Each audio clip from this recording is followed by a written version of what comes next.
you say, that was indeed a fateful day. And in some ways, I think it ushered in the modern era of Federal Reserve crisis management. So there are two or three things I remember about that day. One is it was all about decision making under great uncertainty.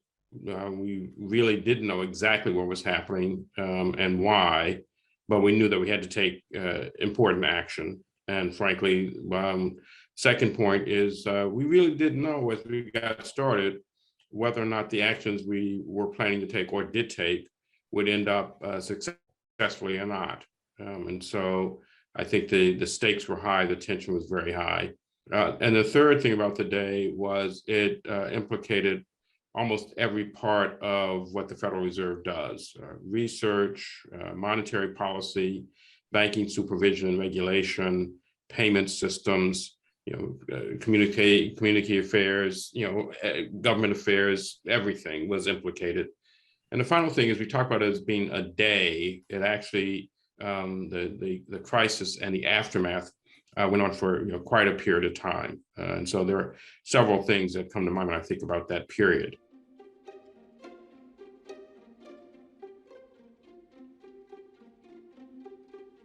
It's been forgotten to some degree that actually the first statement the Federal Reserve issued on that day was at around 9:35 or 9:40. And that was a statement that said that the FedWire system was intact and still operating and would stay open as long as needed to clear all transactions. A very technical statement, that first statement, and it basically said the part of the payment infrastructure that the Fed operates was still open and operating, and that was important.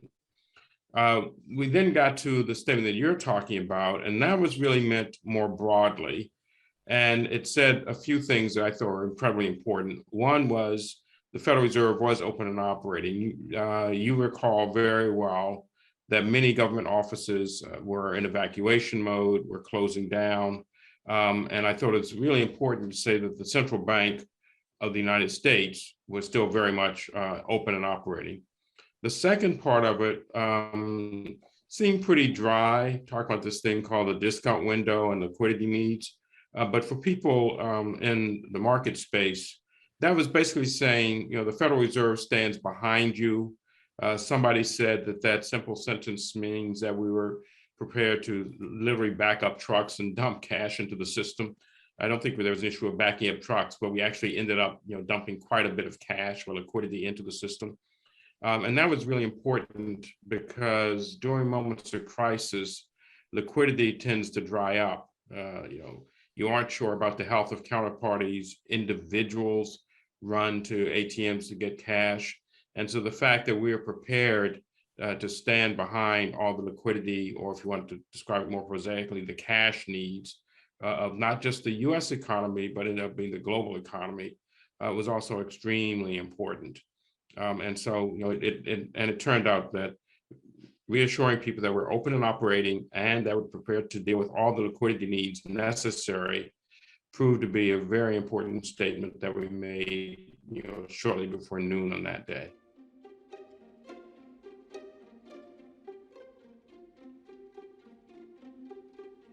Let me start with the first part, was the insistence that the Federal Reserve System stay open, then the banks, and then we'll talk through the rest.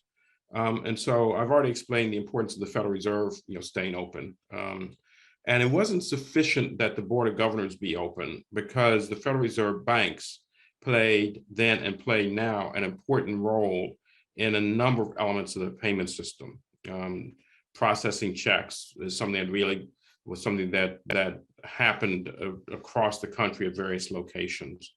Importantly, getting cash into ATMs was something that happens at various locations across the country, driven by the Federal Reserve banks.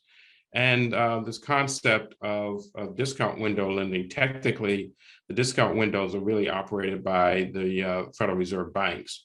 And so the banks themselves were an important part of the promise to provide all the liquidity necessary. And when we had a discussion around 10:30, 11 o'clock on that day, there was really quite a debate as to whether or not the banks were going to stay open. And so that was really an important decision. The decision around, when I meant the Federal Reserve banks in that case, the decision around commercial banks, during the course of the day, there were informal conversations among bank regulators, other regulators, about this question of should we recommend to the President of the United States that he declare a banking holiday, that he close or by law, close the banks for a short period of time. And there are some who argued that was the right thing to do. I argued strongly, and as you say, ultimately successfully, that that was the wrong thing to do. Looking at the history, whenever one closes banks, it creates a great deal of uncertainty. The risk of a run on the bank goes up. People are concerned about being able to get their life savings out of banks. And so I was very clear that closing the commercial banks, creating a bank holiday at the president's order, would have been, undoubtedly a horrifically bad step to take. And fortunately, I did prevail with allies in the banking regulatory community.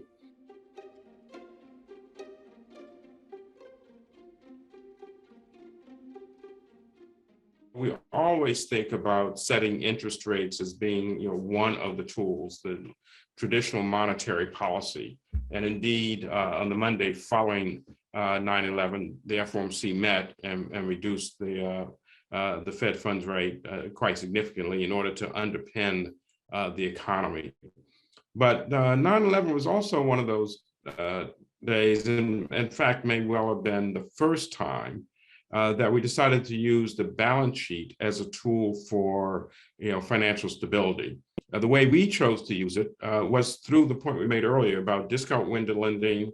The other ways we used it, frankly, had to do with what's called the float, which is the amount of check clearing that was on our balance sheet before we moved it on to the balance sheets of the private banks. And the Federal Reserve balance sheet on that day almost doubled from roughly 300 billion, 400 billion to something closer to 800 billion. Seems like a small number today where we're talking about 8 or 9 trillion, but that was really the first time that we had explicitly decided that we use the expansion of the balance sheet as a tool. Obviously, on that day, clarity of communication, clarity of intention was very important, and that continued to be, one of the tools. And then also, different kinds of lending. We focused on discount window lending. Obviously, the system, the Federal Reserve System, in conjunction with the Treasury, has used lending capacity even more broadly.